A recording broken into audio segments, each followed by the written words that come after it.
RBG dies, Democrats panic and threaten institutional Armageddon, and Trump vows to move ahead. I'm Ben Shapiro. This is The Ben Shapiro Show.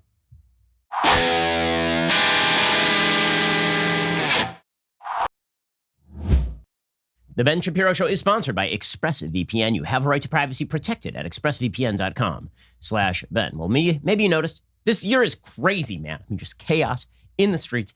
Everything's nuts. Now we're seeing a coronavirus upsurge over in Europe. Obviously, we have all of this controversy over the Supreme Court. The election is coming up. Who knows what's coming around the corner? And this is why your investment portfolio should be diversified at least a little bit into precious metals. Imagine if you had listened to me back in 2016 when I told you to invest just a little bit in gold. Back then, gold was $1,300 an ounce. Now it is hovering around historic highs. And as I've been saying, this year is going to be nuts, and it's not going to stop being nuts. If you haven't reached out to Birch Gold to diversify at least part of your IRA or 401k into a precious metals IRA, or just purchase some physical gold or silver from them, go ahead and do it today. Text Ben to 474747. Get a free information kit on protecting your savings with gold. Listen, I have some gold in my portfolio. I trust the folks over at Birch Gold. They've got an A+ rating with the Better Business Bureau, countless 5-star reviews. Talk to them. They are extremely knowledgeable. They can help you preserve your savings. Text Ben to 474747. Open a precious metals IRA today, or just purchase some physical precious metals. Again, text Ben to 474747. I've known the folks at Birch Gold for a very long time, and I've been urging you to invest for a very long time, at least a little bit, diversify just a little bit into precious metals.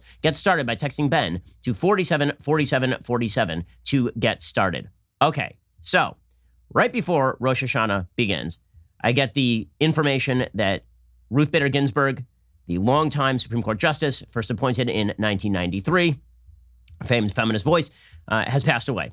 And in Judaism, the first thing you always say is Baruch Dayan Emet, blessed is the true judge. So we say that obviously because death comes to us all, whether we are, on the side of the righteous or whether we are not on the side of the righteous.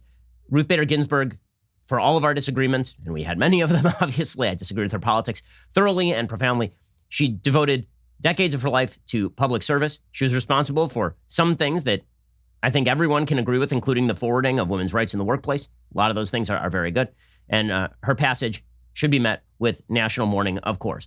This, of course, however, raises the greatest, I think, constitutional crisis that I've seen in modern American history. Not because of what the Republicans are going to do, fill the seat, but because of what Democrats are threatening to do. Now, let's be real about this.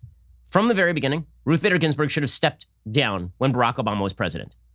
Now, apparently her dying wish was that her seat not be filled. And Democrats are making a big deal out of this.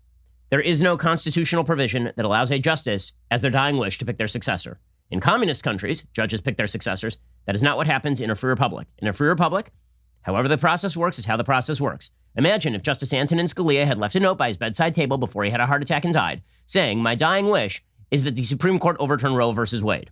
Do you think there would have been 5 seconds of consideration over his dying wish? That is not how this works. You do not get to will your Supreme Court seat to somebody else because it is not, in fact, your Supreme Court seat. It is a seat that pre-exists you and will exist long after you.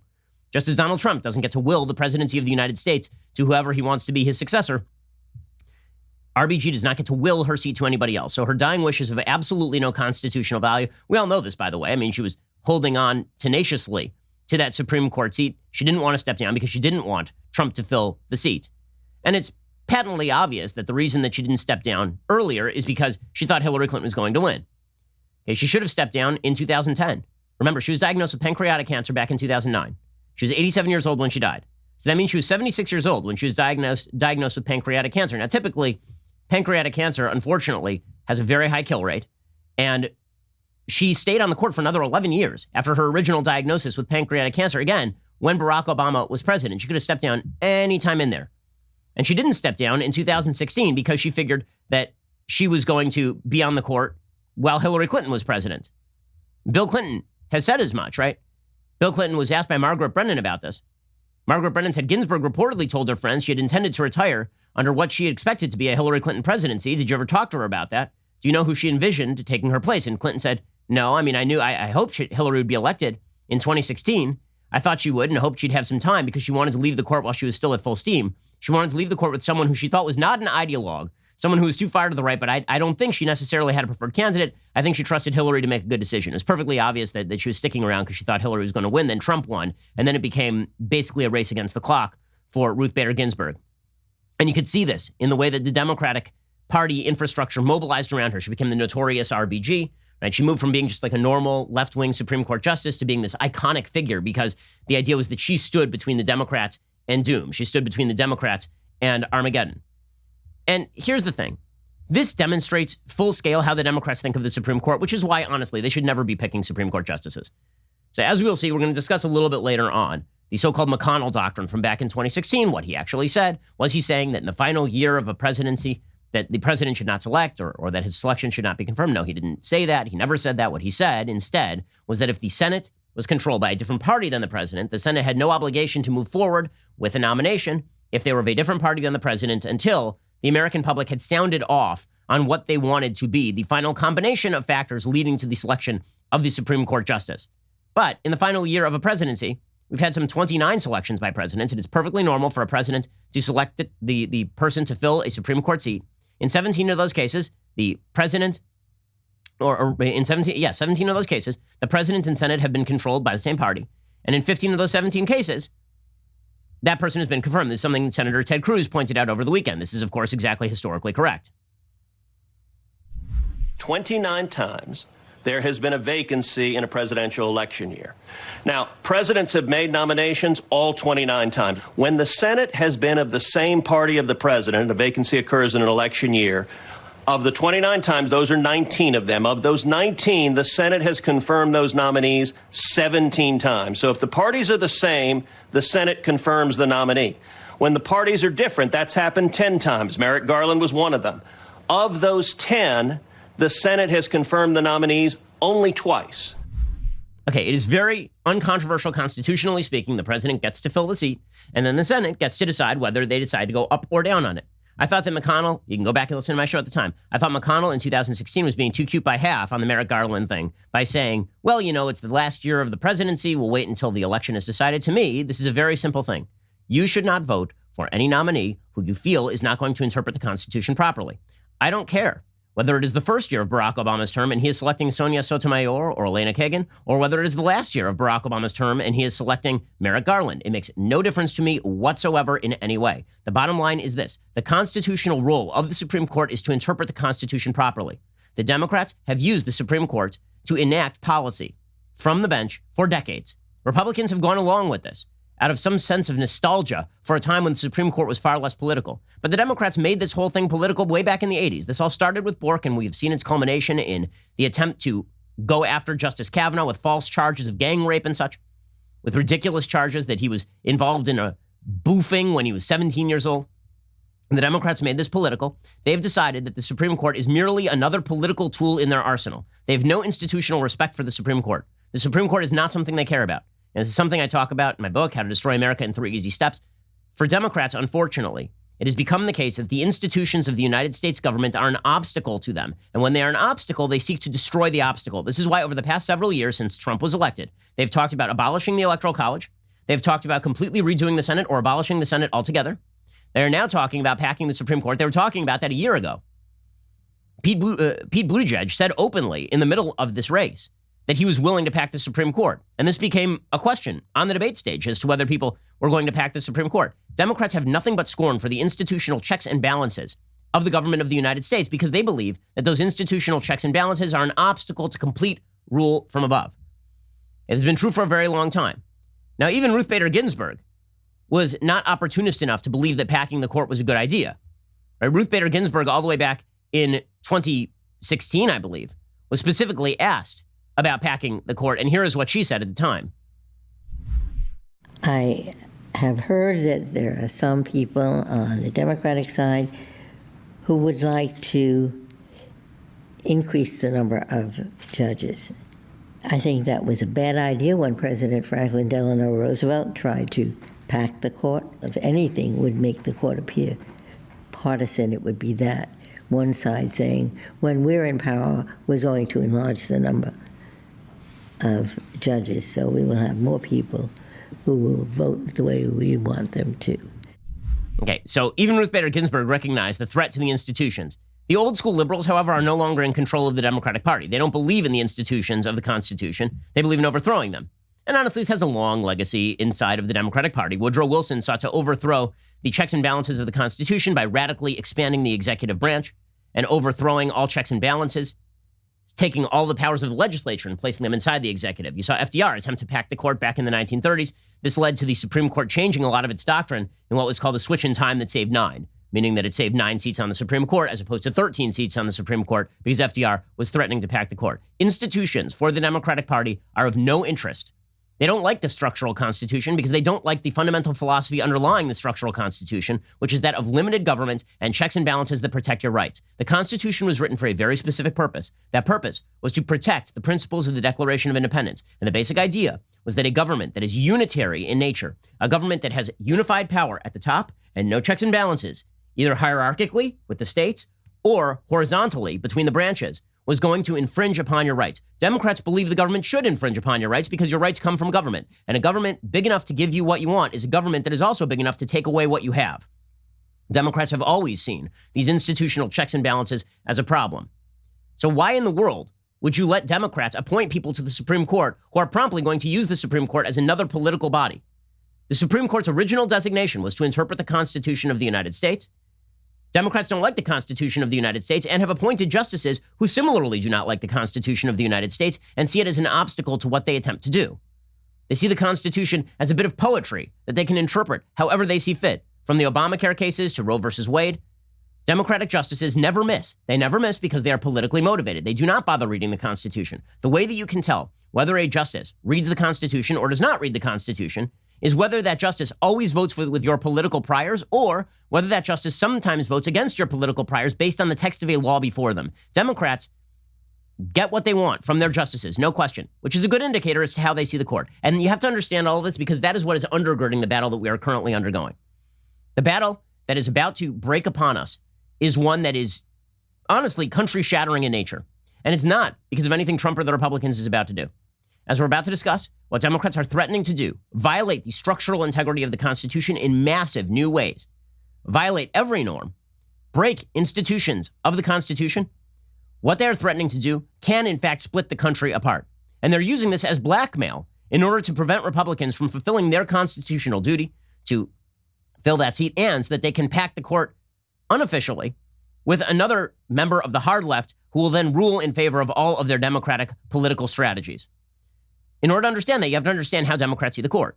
The Democrats do not see the court as an expositor of the Constitution. They see the court as a second legislature. This is why the worship for RBG. Conservatives, we really like Clarence Thomas. I'm a huge Clarence Thomas fan. We really like Justice Scalia a lot. But there was never the sort of worshipful insanity you see for Democrats and RBG. RBG was a near idol for many Democrats. In the same way that Democrats have a tendency to buy votive candles of Robert Mueller if he's going to stop Trump or something. They were worshipful toward RBG. Again, they were calling her the notorious RBG. She was an octogenarian liberal justice who spent her life in the law, and they were treating her as the notorious RBG because she was slaying queen. Because for the Democrats, when it comes to the Constitution is secondary, political priority is primary. And you can see this in the reaction to RBG's death. So just to take an example, I think this is the it of the Democratic Party right here. There was a video going around online over the weekend of a liberal woman having a screaming meltdown over the death of RBG. Now, can we be clear about something? If Trump fills this seat, and he fills it with Amy Coney Barrett, or if he fills it with a justice from Florida named Barbara Lagoa, if he fills that seat, the chances of Roe versus Wade being overturned are nearly zero. I say nearly zero only because I hedge my bets a little bit. They're basically zero. Roe versus Wade is not going to be overturned. There are not 5 votes for it. Even if you put someone on the court right now who vowed to overturn Roe versus Wade, there's still not 5 votes for it. Kavanaugh's not going to vote to overturn Roe versus Wade. Alito, I doubt he's going to vote to overturn Roe versus Wade. And I don't think Gorsuch is going to vote to overturn Roe versus Wade. I think legit you have 1 vote to overturn Roe versus Wade on the Supreme Court right now, and it's Clarence Thomas. So all of the panic, the insane panic you see from Democrats over this seat is because what they want the Supreme Court to be is a green light for every Democratic priority, and they are afraid of anyone appointed to the court who will in any way provide some sort of speed bump in their pursuit of power. That's all this is. Okay, so here is this liberal crazy lady screaming about RBG. Holy fucking shit, you guys! I'm driving your car, but I just got a notification that Ruth Bader Ginsburg died! Could this year get any fucking worse? Ruth, you just had to make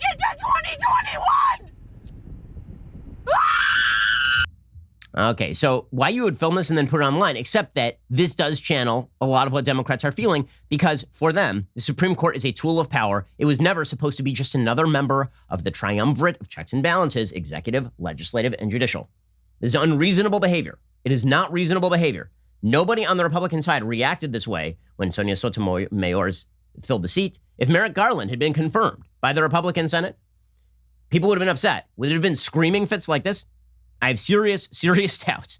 Okay, the attempt to turn the Supreme Court into just another avenue of power has been the legacy of the Democratic Party for a very long time, which is why they should not be in charge of selecting justices under nearly any circumstances. Okay, we're going to get to more of this in just one second. As we'll see, it is their belief that the Supreme Court as an institution of power must be held by Democrats, and therefore all institutions must be broken to achieve power. We'll get to that in 1 second. First, let's talk about the fact very often you want to know who is coming to your door. So I have kids at home. And I've got a wife at home. And these days, everybody's at home. And you want to know who's coming to your door. So let's say that I am out of my house and somebody rings the doorbell. Well, very often when somebody is going to rob your house, they ring the doorbell to make sure that you're not home first. Well, now I can pick up and I can tell exactly who it is. Or I can use the Ring devices on my property to keep track of my kids who are constantly attempting to kill themselves, because this is what small children do. Whatever you call home, Ring has everything you need to protect it. See and speak to whoever is at your door from anywhere with video doorbells. Keep an eye on every corner of your house with easy-to-install indoor and outdoor cams. Protect your whole home with Ring Alarm, a powerful, affordable, whole home security system you can easily install yourself. Now, I've had significant security worries for a long time. Ring has alleviated those worries. I mean, I'm a person who needs $600,000 of security just to go to Berkeley. So when I say that I trust Ring to keep my property safe, trust you me. That means that I trust Ring. Get a special offer on the Ring Welcome Kit at ring.com/Ben. It comes with Ring's Video Doorbell 3 and Chime Pro, the perfect way to start your Ring experience. Plus, free 2-day shipping. Go to ring.com/Ben. That is ring.com/Ben. Okay, so it's not just that screaming lady who reacts this way. Democrats reacted this way. So AOC, she's talking about what is on the line here. And this is so ridiculous. I mean, I'm sorry, it's absolutely ridiculous. Here is AOC explaining what is on the line. For Democrats, because they believe the Supreme Court is just supposed to be a second Democratic legislature doing what they want, they don't actually understand what the Supreme Court does. So you're going to hear her say, for example, our reproductive rights are on the line here. No, they really are not. There are legislatures all across the country. Like, lest you forget, if Roe versus Wade were overturned, which it will not be, to my great chagrin and rage, if Roe versus Wade were overturned, all that would mean is that New York and Massachusetts and California and Connecticut and every other liberal state would all continue to have abortion on demand, because it would just devolve all authority back to the state level. It would not actually create a new federal rule against abortion. But here is AOC. Again, they just want what they want from the Supreme Court, and if they don't get it, they're gonna scream and break things. It's extraordinarily important that we understand the stakes of this vacancy. Our reproductive rights are on the line. Our labor rights are on the line. Our right to health care is on the line. Labor and union protections are on the line. Our climate is on the line. Okay, so again, for them, everything is on the line, because if they don't have this super legislature that is going to cram down what they want, they're going to break all of the things. Amy Klobuchar, who's supposed to be a moderate, she said the same thing. She said our democracy is at stake here. Our democracy is not at stake. If you believe that our democracy was hanging by the slender thread of an 87-year-old woman with pancreatic cancer, if you believe that our democracy was really that thin, the problem is not RBG dying. The problem is that the country is fundamentally broken. But here's Klobuchar saying exactly that. When my Republican colleagues, and some of them have already come out and said the right thing because they understand what's at stake here, that they don't want to join in with the president who is lying and lying and lying in terms of how he's going to handle a Supreme Court nomination. Literally, our democracy is at stake. And I think Michelle Obama said it best when she said, your life depends on it, so you better vote. This is insane. Your life does not depend on your vote. You're not going to die if you vote for a Democrat, and you're not going to die if you vote for a Republican. And you're not going to die if Amy Coney Barrett joins the Supreme Court. I mean, you might die, but it's going to have nothing to do with any of those things. Chuck Schumer says the same thing, where, again, for the Democrats, every institution is an institutional club that can be wielded for power. And if we can't wield it, we're going to break it. It is that simple. Right? This is a weapon. And if I can't wield the weapon, I'm going to break the weapon. That's what Chuck Schumer is saying here.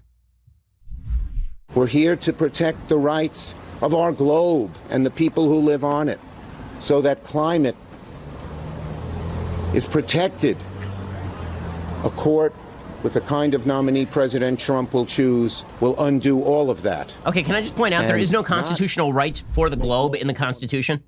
Okay, the Earth, you know, a big ball of matter, it does not actually have rights under the Constitution of the United States because it's a giant inanimate object floating through space. Also, it is not the job of the Supreme Court to make global warming policy. It is the job of the Supreme Court to interpret whether, in fact, an executive agency is acting in accordance with legislative policy or whether that legislative policy actually violates the tenets of the Constitution. It is your job. You're the Senate minority leader. It's your job to make policy you think protect the globe and global warming. That's not the job of the Supreme Court.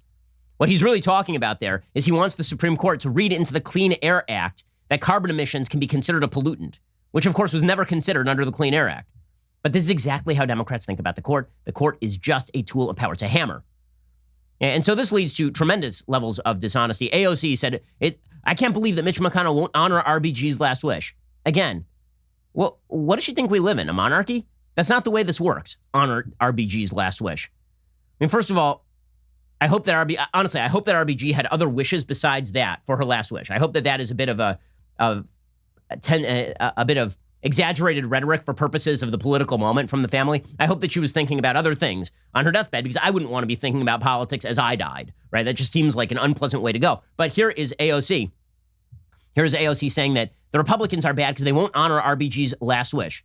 Well, good news. I guess when Clarence Thomas goes, hopefully in 25 years or something, when Clarence Thomas goes, he should wish for a complete reversion to the constitutional order and structure that the founders intended, meaning that we wipe away several million federal jobs. And we'll just honor his last wish because that's what I didn't realize there was that constitutional provision. The last wish of a dying justice must be implemented by the legislature. Who knew? Who knew?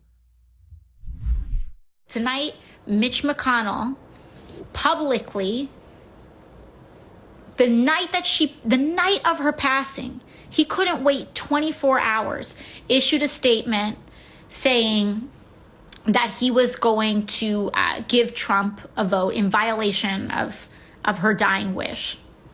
People can say how appalling, people could say this is horrible, etc. But we know who this man is. We know who this man is. This is a man who does not care about a dying woman's final wish. Yeah, what is this? I'm sorry, that's absurd. It's absurd. It's an absurdity of the highest order that the Senate should be sitting there going, yes, but what did they write in their will? Okay, this isn't she can't will the seat. She doesn't own the seat. But when you believe that the Democrats ought to control the auspices of power and they can will that power to other people, this is what you get. And so Democrats have said nothing is off the table. Democrats have said nothing is off the table. Both Chuck Schumer and Blumenthal, Senator Blumenthal from Connecticut, Richard Blumenthal, they've both said nothing is off the table. According to CNN's senior congressional correspondent, Manu Raju, he reported that Schumer told Democrats on a call, let me be clear, if Leader McConnell and Senate Republicans move forward with this, nothing is off the table for next year. Nothing is off the table. 20 minutes later, Richard Blumenthal made the same threat. He tweeted, if Republicans recklessly and reprehensibly force a Supreme Court vote before the election, nothing is off the table. So what do they mean by nothing is off the table? What they mean by nothing is off the table is that they will think about packing the court. They will think about using impeachment. Axios reports today that they're talking about adding Supreme Court justices, eliminating the filibuster, and statehood for D.C. and Puerto Rico. Now, there's only one problem, as Mitch McConnell's spokesperson said.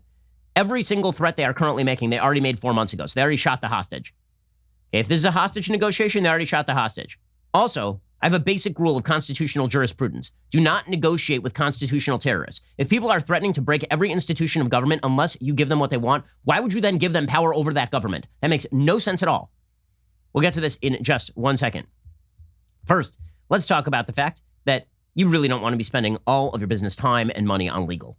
You can really rack up those huge legal bills super easily if you're using a law firm. And this is why, instead, you should be using LegalZoom. I've been using LegalZoom since long before they were a sponsor on this program. If you need legal help for your challenges, LegalZoom has proven to be a reliable resource for families and business owners everywhere during these unprecedented times.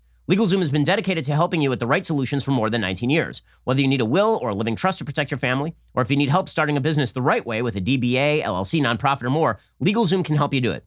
It's easy to get started online, and if you need guidance, their network of attorneys can provide legal advice to ensure you're making the right choices. Since LegalZoom isn't a law firm, you won't have to leave your home, and you won't get charged by the hour. We've been using LegalZoom here at the Daily Wire offices. And again, I've used LegalZoom for literally years to do wills, to do trusts, to do simple contracts, to do LLC formation. Visit LegalZoom.com today to take care of some important things you need to get done. That's LegalZoom.com. And again, they now have this giant network of attorneys that can give you legal advice and help you through the process. Visit LegalZoom.com today. Save yourself time, save yourself money. Don't go bankrupt on your law expenses. Visit LegalZoom.com today. So Democrats are threatening to break everything. So according to Axios, adding Supreme Court justices, eliminating the Senate 60-vote threshold to end filibusters, and statehood for D.C. and Puerto Rico. If he holds a vote in 2020, we'll pack the court in 2021, said Representative Joe Kennedy of Massachusetts. According to Axios, Democrats are not optimistic about blocking the nominee, but they have many ways of retaliating if they win Senate control and are licking their chops about real movement and ideas that have been pushed futilely for decades. For instance, the Constitution does not fix the number of justices, which could be changed by an act of Congress and the president's signature, according to the National Constitution Center. Apparently, again, Schumer has already said that he would think about packing the court. House Judiciary Chair Jerry Nadler tweeted yesterday, if Senator McConnell and Senate GOP were to force through a nominee during the lame duck session before a new Senate and president can take office, then the incoming Senate should immediately move to expand the Supreme Court. Former Obama Attorney General Eric Holder, who's been championed as Captain Abide by the Law, which was always absurd, he backed that idea yesterday as well. Also, we already know that Democrats have talked about eliminating the filibuster. Remember that President Obama, who used the filibuster many, many times robustly, he used the filibuster during his Senate career, he called the filibuster rule a Jim Crow relic. Remember, Democrats have used that Jim Crow relic several times this year to stymie Republican legislation, including a coronavirus relief bill, as well as a police reform bill. They've also talked about adding D.C. and adding Puerto Rico as states in the assumption that both of those will then vote Democrat, which would add 4 Democratic senators and completely skew the balance of power in the Senate of the United States. That would be a complete violation of institutional norms, going back all the way to the beginning of the Republic. If there were 2 sides in America, whatever those sides were, pro-slavery, anti-slavery, Democratic versus Republican, the basic rule was, whatever the 2 sides were, if you were going to add states, you added them 2 at a time, one for one side, one for the other, so you didn't violate the constitutional structure and create an impetus for states to believe that they were being jobbed and then leave the union. Democrats are talking about pushing incredibly, incredibly hard. Brian Fallon, executive director of Demand Justice, and a former top Schumer aide, said, 1, oppose Trump's nominee prior to the election, invoking the GOP's own rule from 2016. As we'll say in a second, that was not, in fact, the GOP rule from 2016. The GOP rule was never, at least not according, as Mitch McConnell articulated it, it was never, a president cannot have his nominee confirmed in the final year of his term. It was, if the president is of a different party from the Senate, he cannot guarantee that his nominee will be confirmed, which, again, historically happens to be true. He says, step 2, defeat Trump on November 3rd. 3, keep seat open until Biden takes office. 4, if GOP rams Trump pick through anyway, add seats to the core. This is the play. There is no other play. Okay, Erwin Chemerinsky, who is a longtime Democratic theorist from USC, he has a piece out today in the LA Times, openly calling for the Democrats to pack the court. He says that this is the secret weapon. They should pack the court ASAP. He says, the Democrats have few cards to play at a crucial moment for our democracy. The stakes are enormous. Last term with Ginsburg on the bench, the court handed down surprising 5-4 decisions to protect individual rights, including a decision to strike down Louisiana's restrictive abortion law and to invalidate Trump's rescission of DACA. If Ginsburg is replaced, the chance of such rulings will evaporate. Okay, let's be frank about this again. Even if that happened, all that would happen is that there would be additional abortion restrictions in red states. There would not be abortion restrictions in blue states. That would continue as is. And DACA, by the way, that was a bad decision. One way for Democrats to make clear, is according to Chemerinsky, one way for Democrats to make clear they will not tolerate Republicans trying to fill this seat in advance of the election would be for them to pledge that if they take the White House and Senate in November, they will increase the size of the Supreme Court to 13 justices. The number of justices on the court is set by federal law, not the Constitution. Since its beginning, it has ranged from having between 5 and 10 members. Since the 1860s, it has remained at 9. So now he says we should pack the court. Okay, meanwhile, Joe Filipovich over at the Washington Post saying exactly the same thing. If McConnell pushes through a nominee, President Biden should pack the court. Republicans have put party over principle. Biden can do something about it. Okay, first of all, it's not putting party over principle to vote for a nominee that a president of your party nominated. That is like the way things are generally done. It's only the stupidity of Republicans in confirming a bunch of Democratic hacks to the Supreme Court that has led to this current belief that Republicans have an obligation to vote on Merrick Garland or should not vote on the Republican nominee. By the way, it's fun to watch everybody rush to the other side, right? So you have a bunch of people who in 2016 were like, yeah, we don't have to vote on Merrick Garland. And Democrats like, you have to vote on Merrick Garland. You must vote on Merrick Garland. And now it's 4 years later, like, you must never vote on Amy Coney Barrett. You must never do it. Like, the switch in time is pretty incredible. People just rushing side to side frantically as the Titanic goes down. According to Joe Filipovich, for liberals, Ruth Bader Ginsburg's death brings shock that Nikon is gone, that she didn't make it until the next presidency, and terror. Senate Majority Leader Mitch McConnell, who in 2016 blocked President Barack Obama from filling a Supreme Court seat vacated about 9 months before the presidential election, says he will permit Trump to fill one left empty less than 2 months before this year's election. Democrats have only one play here. If Trump and McConnell jam an appointee through, it is not enough for Democrats to raise hell about the hypocrisy, the duplicity. It's not enough to target every Republican senator who goes along. It's not enough to have voters bombard the Republican senators' offices with phone calls and protests. Because those things have been happening for 4 years, and none of them have persuaded the GOP to put stability of the country or obligations of office ahead of that party's thirst for power. So Democrats should threaten to pack the court. And if McConnell pushes through a new justice and Joe Biden wins, they should follow through. So Democrats are threatening to break the institutions. That's not the only institution they are threatening to break, by the way. They are also threatening to use impeachment. And so last I checked, impeachment was for high crimes or misdemeanors. Now, listen, you can impeach for any reason. It is perfectly constitutional to impeach for any reason under the sun. But there has been a general rule that at the very least, you ought to have the slender reed of some basis for an impeachment. Democrats are now saying, what if we just impeached Rando McFace over here to hold up the Senate's business so they can't actually confirm a justice? AOC said this. She says, what if we just impeach Trump or Barr or like Bob, the janitor over at the White House? Let's impeach that guy because that'll hold up the Senate. Here was AOC. The fact that AOC and Schumer did a joint presser about this is pretty incredible. Would you be in support of potentially reviewing talks of an impeachment hearing, either against the Attorney General or the President? Well, I think I believe that certainly there has been an enormous amount of law breaking in the Trump administration. We must consider, again, all of the tools available to our disposal, and that all of these options should be entertained and on the table.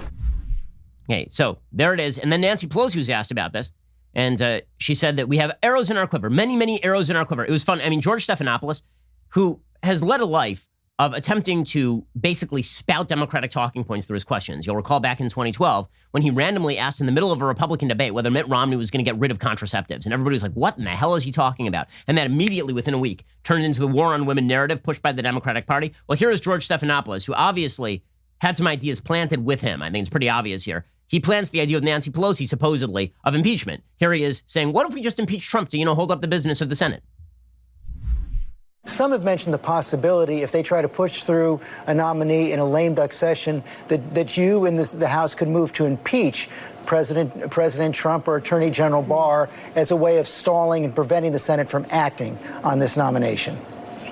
Well, we have our options. We have arrows in our quiver that I'm not about to discuss right now. But the fact is, we have a big challenge in our country. Okay, worth noting that Pelosi then completely lost her train of thought in the middle of the conversation and literally restarted the interview. So one of the great things about our current republic is that everybody is geriatric and senile who is currently in a position of power or running for a position of power. When the young buck is Chuck Schumer, you know you're in trouble. Here's Nancy Pelosi completely losing her train of thought and nearly keeling over. 10 states, as I said, on Friday, started their early voting the day that we lost Ruth Bader Ginsburg. But to be clear, you're not taking any arrows out of your quiver. You're not ruling anything out. Good morning. Sunday morning. We have a responsibility. Wow. It's weird when those gears get stuck there for just a second and the Botox infuses the brain. So all good stuff happening in the country. Here's the bottom line for a lot of this. What's happening right now is the Democrats are threatening to destroy institutions. And the media are telling Trump that he is destroying institutions by doing exactly what the Constitution says a president is supposed to do. And that McConnell is destroying institutions by doing exactly what the Senate is supposed to do.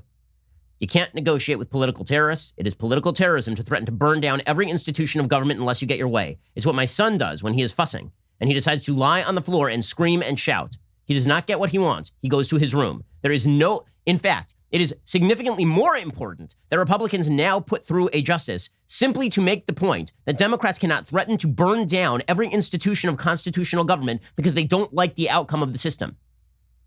Here's the reality of the situation. Roe versus Wade is not going to be overturned in all likelihood. 2, Ruth Bader Ginsburg should have stepped down 10 years ago. If you don't like how this went, that is only on the Democrats. 3, if Democrats gain power, undoubtedly they will have some opportunities to pick Supreme Court justices as well. This is how the system works. But we have now seen from the Democrats that they have no respect for any of the institutional architecture of the Constitution. We've been seeing this throughout. For all the talk about Trump violating institutional norms because Trump says vulgar things and boorish things and he's blunt and he says all this stuff, the fact is, Democrats trotted out Stacey Abrams at the DNC claiming she was governor of Georgia after losing by 50,000 votes. I don't want to hear about institutional norms when your party is openly threatening to pack the court, impeach people for no reason just to hold up the process, add states willy-nilly through simple majority vote, and break whatever balance there is in the United States. And here's the predictable result of this. Let's say that the Democrats went forward with all of this. Let's say that the Democrats really went for it. Let's say that they did all of this. Let's say the Republicans appoint Amy Coney Barrett. They confirm Amy Coney Barrett. Joe Biden comes in, and then he says, we're adding 4 Supreme Court justices, and Puerto Rico, D.C., and Guam all become states. Right? We now have 6 new senators, and they are all Democrats, and that's what we're doing. Let's say that happens. How long do you think the country lasts after that? Do you think that Texas, Florida, Georgia, Mississippi, any of those states are going to abide by federal dictates coming down from a perverted form of constitutional government nobody consented to? Do you think that they're going to abide by a constitutional decision coming from a court of 13 packed by Democrats? Do you think that states are simply going to remain as they become minorities in a government to which they did not consent? Do you think that that is going to happen? Or do you think we are going to come to a true constitutional impasse? It is not the appointment of the justice that is a constitutional impasse. It is the violation of the system itself that is the constitutional impasse. Republicans cannot give in to this, because if you are living with the sword of Damocles hanging over your head every moment, that, oh, if we don't give Democrats what they want, guys, next time they get power, they're going to kill the filibuster, add states, destroy the Supreme Court. Well, then guess what? We do not have a social compact anymore. So maybe Democrats want to make clear we don't have a social compact anymore. But if they do, it's on them. If they do, it's on them. And guess what? If a state says, if Texas says, we are not, let's say that a Democratic Senate passes a gun confiscation measure that violates the Second Amendment, and a packed Democratic Supreme Court then says, you know what? Second Amendment no longer is in the Constitution. Go ahead. Do what you want. You think Texas is going to abide by that? They won't, and they should not. Okay, because the bottom line is whoever breaks the system is now responsible for the breaking of the system. Appointing a justice and confirming a justice is not breaking the system. We're going to get to more of this in just 1 second. First, let's talk about the fact that you can still, in these dark and difficult times, you can still do something really, really meaningful. I'm talking about taking a family memory or taking a picture of one of your favorite people or a situation and turning it into a beautiful portrait you can hang above your mantelpiece. So in my house, in my magnificent home, I have a beautiful portrait of me, my wife, and 2 of our 3 children, which means it's time for us to go back to Paint Your Life and now get a picture of all of us, including my tiny little baby, who is the very cutest baby in the entire world.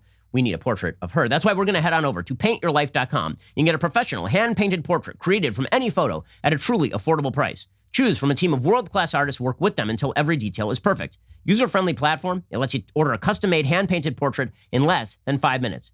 It's a quick and easy process. You can get a hand-painted portrait in about 3 weeks. It's meaningful, it's personal, it can be cherished forever. At paintyourlife.com, there's no risk. If you don't love the painting, your money is refunded, guaranteed. Right now is a limited time offer. You get 20% off your painting. That is correct, 20% off and free shipping. To get this special offer, text the word Ben to 64,000. That is Ben to 64,000. Text Ben to 64,000 right now. Paint Your Life. Celebrate the moments that matter most. Alrighty, you are listening to the largest, fastest growing conservative podcast and radio show in the nation.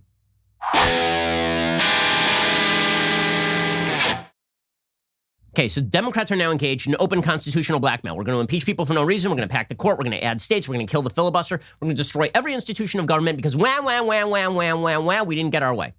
That's the short version of this. Naturally, the media are proclaiming that Republicans are violating constitutional norms by nominating and confirming a justice. As we've already discussed, this is not the case. So President Trump came out immediately, and he said he was at a rally when he found out about this, and then he was told about it on the way back to his plane on the tarmac. He said some nice words about RBG. Then over the weekend, he did another rally in North Carolina, and he said, I'm going to nominate a woman this week.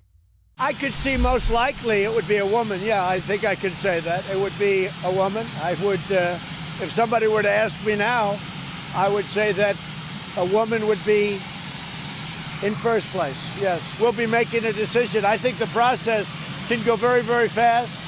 I'll be making my choice soon. And when the choice is made, I'll be sending it over to Mitch in the Senate.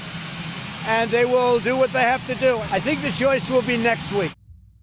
Okay, so this, of course, sets the world aflame. Mitch McConnell said immediately after this that he was going to fill the seat. And he came out very quickly. He said, we're not going to sit by and not fill the seat. He said, President Trump's nominee will receive a vote on the floor of the United States Senate. Senate Majority Whip John Thune, who's the number 2, he said, I believe Americans sent a Republican president and a Republican Senate to Washington to ensure we have an impartial judiciary that upholds the Constitution and the rule of law. We will fulfill our obligation to them. As Leader McConnell has said, President Trump's Supreme Court nominee will receive a vote on the floor of the United States Senate. Lisa Murkowski and Susan Collins immediately said no. They said they're not going to vote on any nominee that comes forward this year. That is not a shock. It's not a shock that Murkowski's doing that. That's very Murkowski. It's not really a shock that Collins is doing that either. Collins had expressed hesitance at voting this way in the final year of Trump's term, and she's an extremely competitive race in Maine right now. This basically leaves 2 senators who are up for grabs. So Republicans can lose 3 and then have Pence break the tie. So there is a time limit on this. Okay, in Arizona, Democrat Mark Kelly is running against GOP Senator Martha McSally. The winner would be sworn in probably November 30th, depending on if she is replaced. If that happens, then the Republicans lose a vote. Right? So basically, Trump has to get this done now. One of the questions is he going to try and get this done now, try to do it in a lame duck session? He should try and do it now. He should try to get it done right now. And let the Democrats have their hearings. Let them try and slime whoever the Republican nominee is, Kavanaugh style, which they absolutely will do. That's already begun, as we'll talk about in just a second. Okay, so right now, Republicans can lose 3, but not 4. So they've already lost Collins, they've already lost Murkowski. That means they can afford to lose 1 more, but not 2. Right? So Grassley, Senator Chuck Grassley from Iowa, he had suggested earlier this year that he might not be up for voting for a Trump nominee in the final year of his term. So he's sort of, we don't know. Mitt Romney would be the other one, because Romney, of course, voted in favor of impeachment, and he's a big, I like to be seen as genteel and civil kind of guy, even though he was absolutely obliterated by a less than genteel Obama-Biden campaign in 2012. But there was a rumor going around on Friday that he was already moving away from voting for the nominee, and then his spokesperson came out and said, no, that's not true. So right now it appears that that there will be enough Republican votes, although, again, this thing is on a knife's edge. Wouldn't be if Alabama Republicans hadn't nominated Roy Moore, but that's another story. So the way that the media are trying to spin this is Republicans are violating norms. Yes, that's correct. Democrats are threatening to impeach. They're threatening to pack the Supreme Court, add states, kill the filibuster. 4 separate things that violate every institutional norm, including norms that have been in place for about 150 years. And Republicans, for performing their exact Article 1 functions, are apparently violating a constitutional norm. Now, the way that the Democrats are trying to claim that Republicans are violating the norm is, of course, because Republicans did not bring up Merrick Garland for a vote in 2016. Now, there are a couple things to be said about this. One, I'm of the opinion that you should never vote for, as I've said, never vote for a justice who is going to pervert the Constitution, which means I would have voted against Sotomayor, I would have voted against Kagan, hell, I would have voted against John Roberts. I mean, the fact is that unless you have a proven track record of voting constitutionally in court cases, I would not vote for you under any circumstance. I don't care whether it's year 1. I don't care whether it is year 7.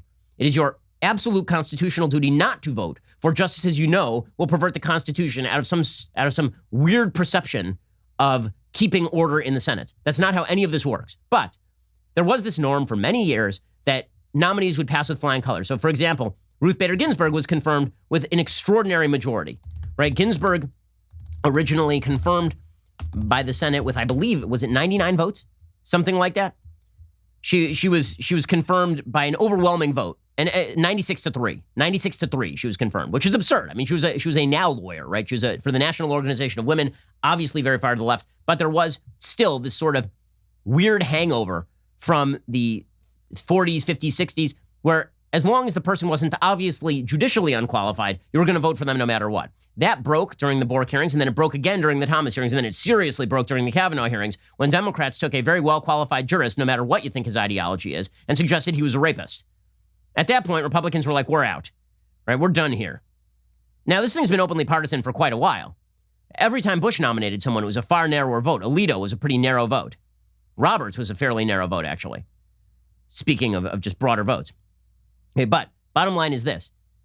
McConnell in 2016 said, if the parties are controlled, if the chambers are controlled by different parties, we have no obligation to bring the person up for a vote in the final year of an election. The idea being once we get past the election, if it's Hillary, then we will confirm Merrick Garland. Now, I always thought that was stupid. I thought it was too clever by half. He should have just said, we're not confirming anybody that we don't like. He could have just done that. He didn't do that. Okay, so he got too clever. Because he got too clever, now Democrats are trying to suggest that it's hypocrisy. It is worth noting that it's hypocrisy in the other direction as well. I know everybody's ignoring this, but it is hypocrisy in the other direction as well. Here's every Democrat under the sun in 2016 saying that Merrick Garland's seat should be filled, apparently by a Republican Senate who disagrees with the nominee. The blockade on filling a naturally occurring vacancy, in my view, is harmful to the independence of the Article III branch. You cannot keep a seat on the Supreme Court, which represents all of us. You cannot keep it vacant against the Constitution. Do pretty much everything they can to avoid acknowledging the legitimacy of our democratically elected president. The American people expect the president's nominee to be given a fair hearing and a timely vote in the Senate. Every day that goes by without a ninth justice is another day the American people's business is not getting done. So every Democrat flipped, right? Every Democrat flipped. So they're saying Republicans flipped on this. The only difference is that Republicans were in the majority both times. So they said we don't have to vote on the Democrat and we will vote on the person we like. That is not an unprincipled stand. That is a perfectly principled stand, badly articulated in 2016. So you end up with questions like this from Chris Wallace to Tom Cotton, the senator from Arkansas. Really don't think there is any hypocrisy at all in saying we need to give voters, because, I mean, you can parse the 2014 election, the 2018 election any way you want, but you stated a pretty firm principle in 2016 about Merrick Garland. It's wrong to deny voters a chance to weigh in. You don't see any hypocrisy between that position then and this position now?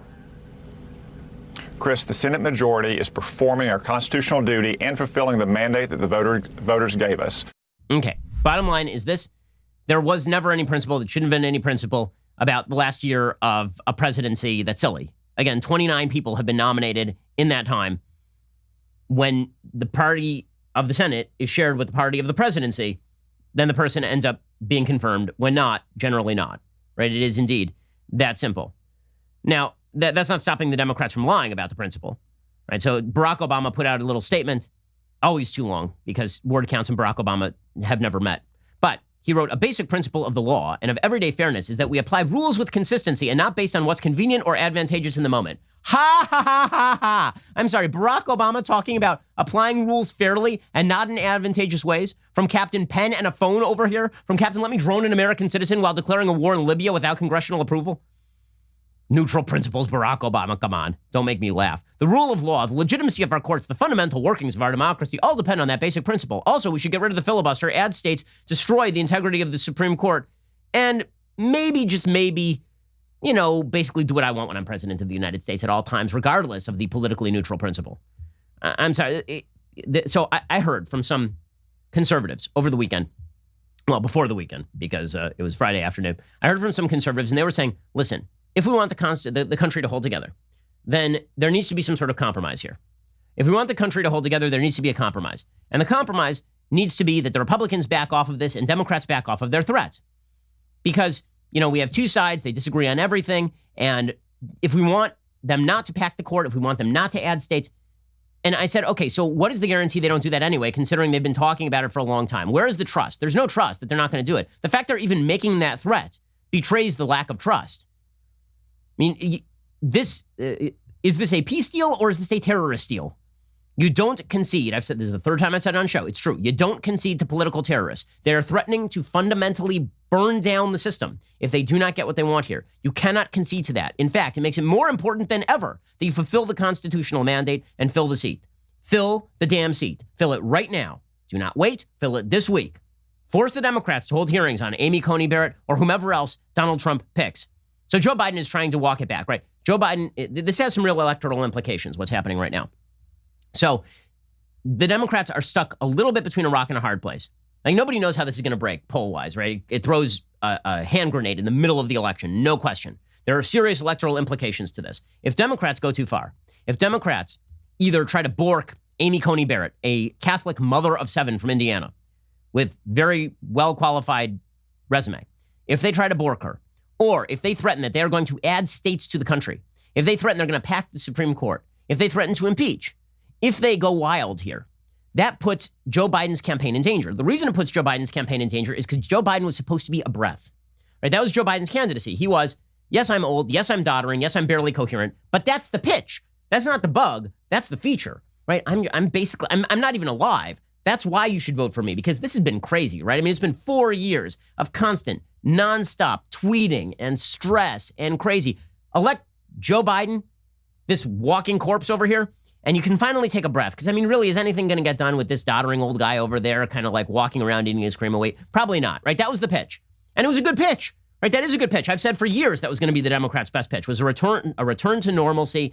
Everything will go back to normal. Everybody can breathe for the first time in years. Okay, that pitch completely disappears the moment the entire Democratic Party infrastructure threatens to destroy every institutional norm of the system. If the Democrats now say that if Joe Biden is president, we are adding 2 states and 4 Democratic senators, permanently shifting the balance of power in the United States Senate. If the Democrats say we are going to add 4 Supreme Court justices with lifetime tenure, which means that if a Republican ever gains power, they have to pack the court. So we end up with 29 members of the Supreme Court. And if not, then Democrats have then gamed the system. If Democrats say we're going to kill the filibuster and ram through whatever we damn well please with a packed Supreme Court to greenlight it, breaking the system in every way, right? Because no state is going to abide by that.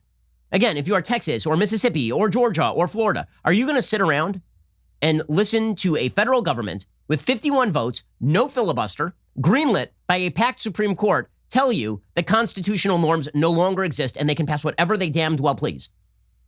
Okay, this is no longer a campaign running for a return to normalcy. This is a campaign running for a complete remaking of the American government toward a direction that nobody has consented to. And Joe Biden knows this, right? Joe Biden knows that the more Democrats fulminate over this, the more they look radical, the more they look scary. It becomes a referendum on what the Democrats will do, not on Donald Trump's weirdness. Because here's the thing. What Donald Trump's doing right now is perfectly normal. Every single president who has ever encountered a Supreme Court opening has nominated a human to fill that opening. Every single one. So Donald Trump is right now doing the most normal thing he has ever done in his presidency. Donald Trump is being extremely normal. I know. Sentence I never thought I would say. What he's doing right now is the most normal thing he has ever done in his entire presidency, bar none. A seat has been opened. He is filling the seat. Democrats are now the party of radicalism. Democrats are now the party of not normal. It is not normal to threaten to impeach somebody just to hold up the Senate process. It is not normal to say that with 51 votes, you're going to pass whatever legislation you want, including full states with their own sets of senators. That is not normal. You don't get to claim Donald Trump is a threat to America's core institutions while simultaneously threatening to violate every single norm and completely change the structure of the balance of power and the institutions themselves. You can't do that. You know who knows that is Joe Biden. So Joe Biden is scared. And so what Joe Biden is saying is we need to de-escalate. So Joe Biden is not actually willing to make these threats. The reason he's not willing to make the threats is the minute he does, this becomes a referendum on Biden, not a referendum on Trump. So Biden's smart enough to know that, right? He recognizes that. And so instead, he's over here on the side saying we need to de-escalate. Guys, we really need to de-escalate. He's going to try and with the media, turn this into a referendum on the Republicans being mean to Merrick Garland in 2016, which no one cares about or remembers. I mean, seriously, like the number of people in America who are like deeply mourning for Merrick Garland, I remember his name. Very few other Americans do. But he's going to try and turn this into Trump being not normal. That's a very difficult pitch. What he really has to protect himself from here is the left flank of his party, which is now the mainstream flank of his party. We are beginning to see the conflict break out into the open between the Kamala Harris wing of the party and the Joe Biden wing of the party. Remember, if Trump nominates somebody, which he will, and if that person has hearings, which they will, Kamala Harris is going to be there trying to slander that Supreme Court nominee in the same way she tried to slander Brett Kavanaugh. That's going to be real bad for Biden. So Biden, for the first time, is looking kind of vulnerable up there. And you can tell, he gave the speech yesterday in which you can tell he doesn't know which way to go. He's kind of like a trapped rabbit here. Here's Joe Biden yesterday. Anger and more anger. Sorrow and frustration is the way things are in this country now politically. That's the cycle that Republican senators will continue to perpetuate if they go down this dangerous path that they put us on. We need to de-escalate, not escalate. That's why I appeal to those few Senate Republicans, the handful who really will decide what happens. Please follow your conscience. Okay, so everybody needs to de-escalate by doing exactly what we want, because if we don't de-escalate, then we're going to blow everything up. Here's what Joe Biden could do, right? And he won't. Here's what Joe Biden could do. What Joe Biden could do is he could, right now, say to Mitch McConnell, here's the deal. I pledge I pledge, right, in public writing, and he would have to give some sort of guarantee that makes some sense. I pledge we will not pack the court. We will not do any of the world-breaking things I'm talking about. We will not kill the filibuster. We will not add states. We won't do any of that if you hold the seat open. Joe Biden can't do that, though.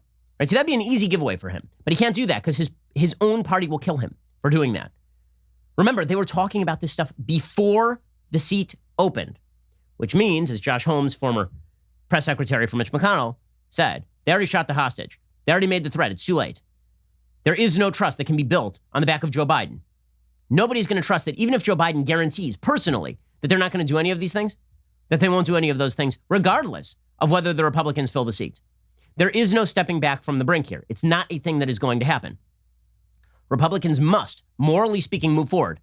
That's putting aside all of the impact that a Supreme Court justice will do, including, again, I'm not a person who believes deeply in the generalized power of the Supreme Court. I think they tend to more green light trends than they do actually stand up for the Constitution. But there will be edge cases where the Supreme Court makes a difference, and preventing the left from gaining complete footholds in the Supreme Court, that is a real thing.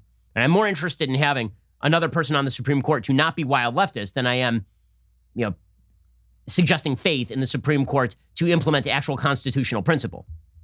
With all of that said, Joe Biden has a problem here.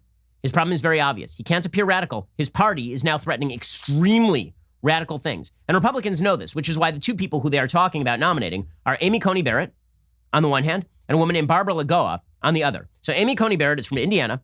She's a Catholic, on a personal level is anti-abortion, but again, that makes no sense. That makes no difference in terms of her constitutional jurisprudence. She has 7 children. She happens to be a very attractive candidate. Like, she's very camera friendly. Trump first nominated her to the U.S. Court of Appeals for the 7th Circuit in 2017. She'd previously taught at University of Notre Dame for 15 years, so she had no previous judicial record to scrutinize. Barrett wasn't a total novice to the judicial system. She clerked for Justice Scalia. During her confirmation hearings, she said she would follow all Supreme Court precedent without fail and would regard Roe v. Wade as binding precedent. Democrats then went completely anti-religious on Barrett. They said that they quoted her saying that a, quote, legal career is but a means to an end, and that end is building the kingdom of God. Well, if you've ever met a religious human being, every single religious person believes that whatever their career is a means toward serving God. That is what it means to be a religious person. That doesn't mean that she's going to start writing New Testament segments into Supreme Court decisions. That's very, very silly. It is true that in the past, she has written, she doesn't believe the Supreme Court is bound to bad precedent. So she is going to be a candidate it will be difficult for Democrats to attack without looking petty and ridiculous. The other candidate who they've been looking at is Barbara Lagoa. So she's quickly risen to the top of the list. That is because she's a Cuban American in Florida, which of course is a swing state. Her record is not particularly clear because she doesn't have a long record of judicial decisions. Now, listen, I tend to be with Josh Hawley here. I think every judicial nominee should be asked point blank, are you going to overrule Roe? If the answer is no, you shouldn't be nominated. Democrats do this. I don't see why Republicans should not, except they don't believe they'll be able to get away with it. But Barbara Lagoa has been now elevated to the top of the stack. Her 14-year tenure as a state and federal judge presents Democrats with opportunities to scrutinize her record, says the Washington Post. So she concurred this month in a federal appeals court ruling that is expected to keep 85,000 felons registered to vote in Florida from casting ballots. She repeatedly sided with business when she was on the Florida High Court. She was nominated by Ron DeSantis. And she has said that she would faithfully apply precedents when it came to Roe versus Wade.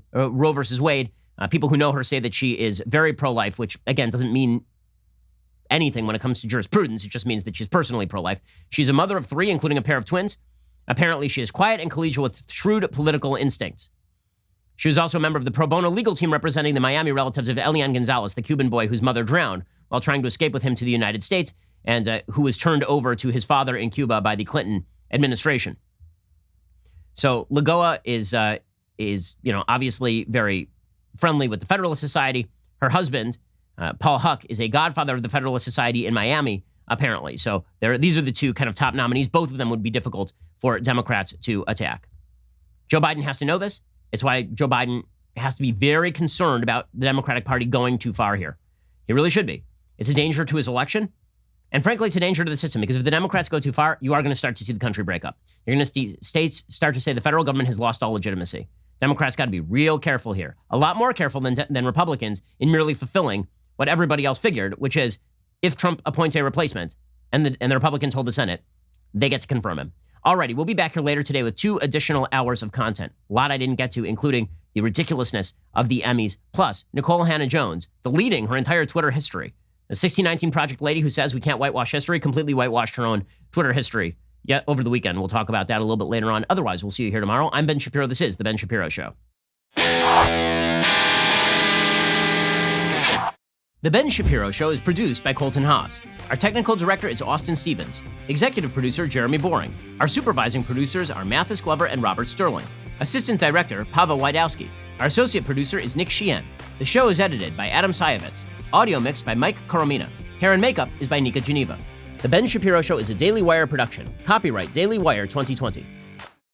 Hey everybody, it's Andrew Klavan, host of The Andrew Klavan Show. You know, some people are depressed because the American Republic is collapsing, the end of days is approaching, and the moon has turned to blood. But on The Andrew Klavan Show, that's where the fun just gets started. So come on over to The Andrew Klavan Show and laugh your way through the apocalypse with me, Andrew Klavan.